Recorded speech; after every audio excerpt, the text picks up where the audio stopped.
Hai semuanya, jadi hari ini aku mau bordir kepala selendang. Tuh, jadi di sini udah ada sketsanya. Aku buat dulu sketsanya. Aku buat seperti ini kan. Terus ini aku tempel ke kain, mau aku jiplak supaya nanti tinggal tinggal membordir. Fungsinya ini dibuat sketsa ini, ujung selendang itu kan ada dua, jadi supaya simetris antara depan dan belakang juga dan antara lipatan bawah dan atas. Makanya aku buat sketsanya seperti ini. Nanti kita lihat hasilnya jadi apa enggak. Pokoknya seperti inilah. Ini mau aku jiplak dulu supaya kita tinggal bordir. Untuk menjiplaknya kita buat pakai kertas karbon seperti ini. Jadi ini kita buat di bawah kainnya ya. Nih. Lalu kita garis-garis lah gitu. Gitu ya teman-teman. Ini udah ada kertas karbonnya. Ini udah aku bordir sebagian. Hasilnya kurang lebih seperti ini sesuai sketsa. Ini. Jadi satu baris itu ada 10 runcing. 10 runcing, iya 10 segitiganya yang runcing ke bawah itu. Tapi itu tergantung ukuran selendangnya ya. Selendangnya harus kita ukur dulu panjangnya, baru kita sesuaikanlah ke sketsanya gitu.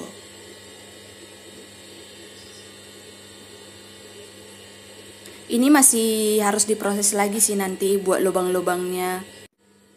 Dan di sini kita coba dulu, tapi mohon maaf, di sini aku lupa menghidupkan flashnya, cahayanya jadi gelap. Intinya cara membordirnya itu ya seperti membordir biasa aja sih. Kita tinggal mengikuti sketsa aja.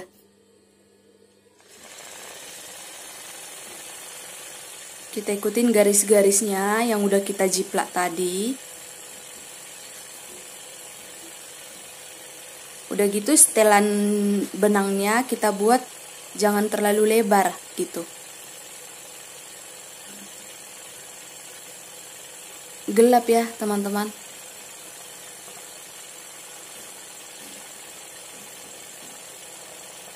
Jadi selendangnya kan setelah selesai dibordir terus aku periksa videonya mau ngecek gitu kan. Rupanya gelap. Padahal selendangnya udah selesai, jadi nggak bisa diulang lagi gitu. Makanya hasilnya gelap seperti ini. Tapi intinya ya cara membordirnya ya sama aja seperti kita membordir biasa gitu. Tinggal mengikutin garis-garis yang udah kita buat aja.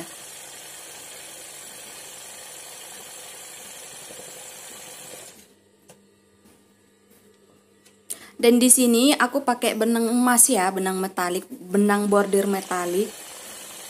Kalau misalnya teman-teman mau pakai benang bordir yang lembut itu bisa juga kan, benang bordir kan ada beberapa macam. Ada yang metalik dan ada yang biasa gitu. Kalau yang metalik itu kesannya dia lebih kilat. Kalau yang satu lagi dia lebih lembut, lebih halus. Gitu ya, teman-teman.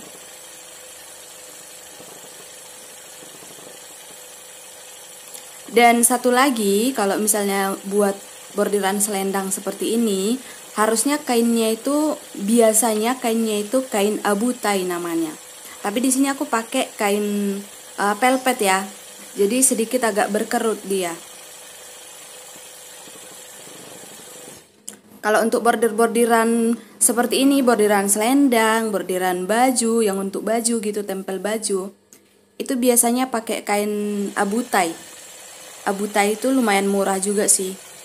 Harganya 9.000 1 meter kalau kain abutai ya. Sementara kalau kain velvet atau rosella seperti ini itu 21.000. Jadi ini sisa-sisa kain lapis.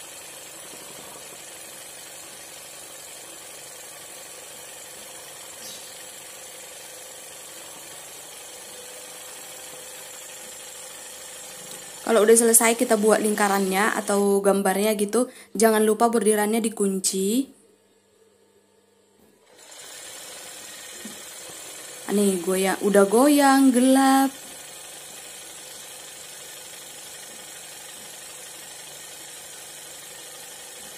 Kalau kita membordir itu kan mejanya ikut getar juga. Jadi handphonenya itu aku taruh, aku jepit di mejanya, makanya ikut getar. Gitu, goyang.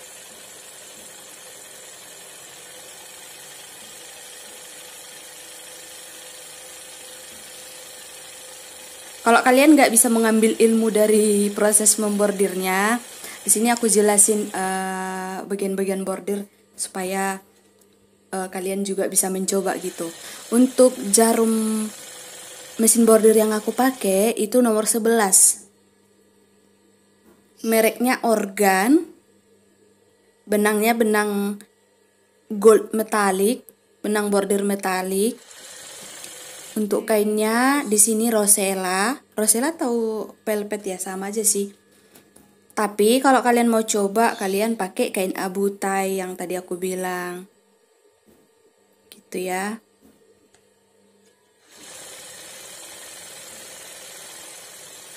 Dan juga kalau misalnya mau membordir seperti ini, kita harus pakai ram karena kainnya itu kan lumayan lembut ya, jadi harus diketatin gitu, harus ditarik.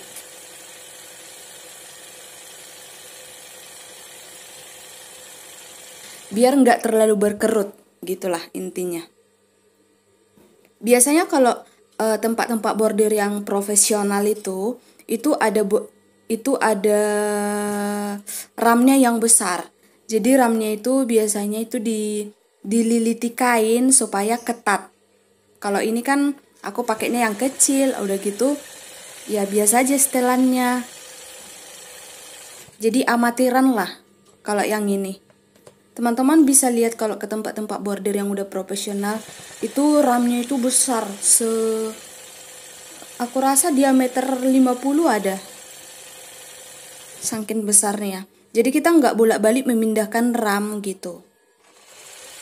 Untuk satu baris atau satu bagian pinggiran selendang itu, kita nggak harus memindahkan ramnya. Karena lebarnya udah cukup. Sementara kalau di sini aku selesai 2 runcingan pindah ram, selesai 2 runcingan pindah ram gitu. Jadi resiko berkerutnya itu lebih banyak. Gitu ya.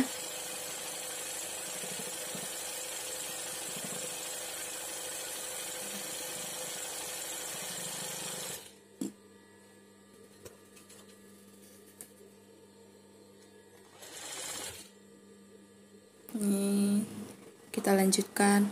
Oh, disinilah baru aku sadar kalau flashnya itu nggak hidup.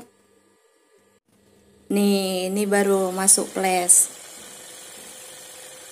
Gitu. Ini kita buat bagian bunganya.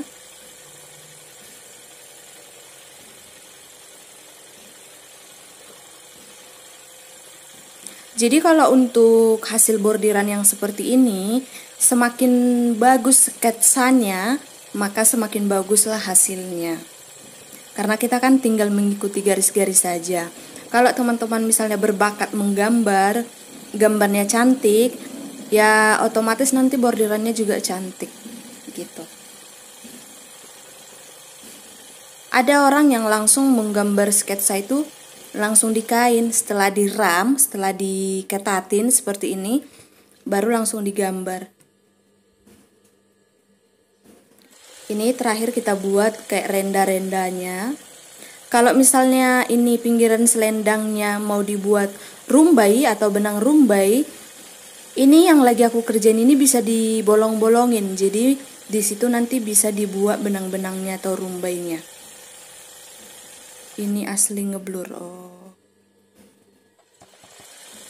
Dan untuk melobang-lobanginya nanti itu pakai solder ya, teman-teman. Pakai solder khusus kain. Nih benangnya putus. Kita rapikan dulu. Jadi harus kita perhatikan setelan-setelan benangnya. Karena kalau terlalu ketat, benang bawahnya bisa naik ke atas. Dan kalau misalnya terlalu longgar, benangnya itu bisa berundul. Gitu. Jadi kalau membordir ini atau menjahit ini menurut aku sama seperti kita berteman. Semakin kita lama berteman, maka akan semakin kita kenalilah di mana kelebihan dan kekurangan teman kita gitu. Sama seperti mesin jahit atau mesin bordir. Makanya kalau ada kerusakannya kita nggak panik lagi karena kita udah tahu, oh kalau di sininya rusak, aku bagusin dulu yang seperti ini gitu kan. Beda kalau kita pakai mesin jahit orang, misalnya putus benangnya sekalipun kita udah bingung karena kita nggak tahu menetelnya di bagian mana. Jadi intinya sama seperti kita berteman lah. Semakin kita lama berteman, maka semakin kita kenal lah dia di bagian-bagian mana yang harus kita perhatikan, bagian mana yang lebih sensitif gitu. Dan gimana cara mengenjunya. Kan ada tuh kawan kita pun ada hal-hal yang harus kita perhatikan kan. Kalau ku gini kan sensitif apa enggak gitu ya, sama seperti mesin.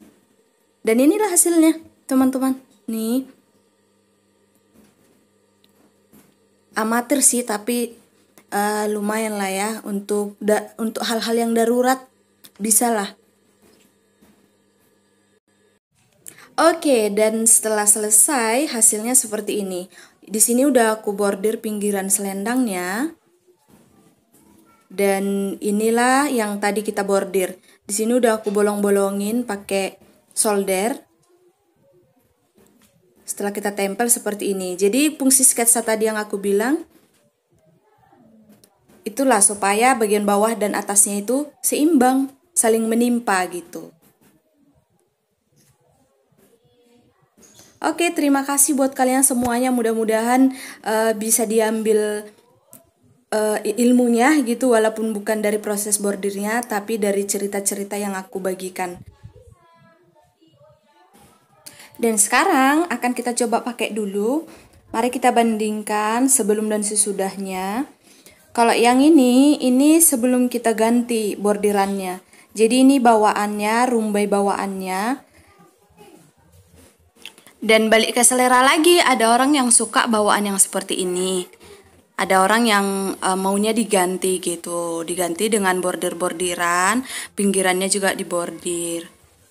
Gitu ya. Jadi dibeli selendangnya itu udah ada rumbainya. Dan inilah setelah kita tempel tadi, setelah kita bordir tadi, hasilnya seperti ini. Gitu ya teman-teman. Sekali lagi balik ke selera aja sih. Gitu ya. Oke, terima kasih buat kalian semuanya yang udah nonton dari awal sampai akhir di sini. Mudah-mudahan videonya bisa bermanfaat dan bisa membantu kegiatan kalian, teman-temanku semuanya. Oke, terima kasih semuanya. Sampai jumpa lagi. Mudah-mudahan kita sehat-sehat, panjang umur, dan lancar selalu rezekinya. Thank you.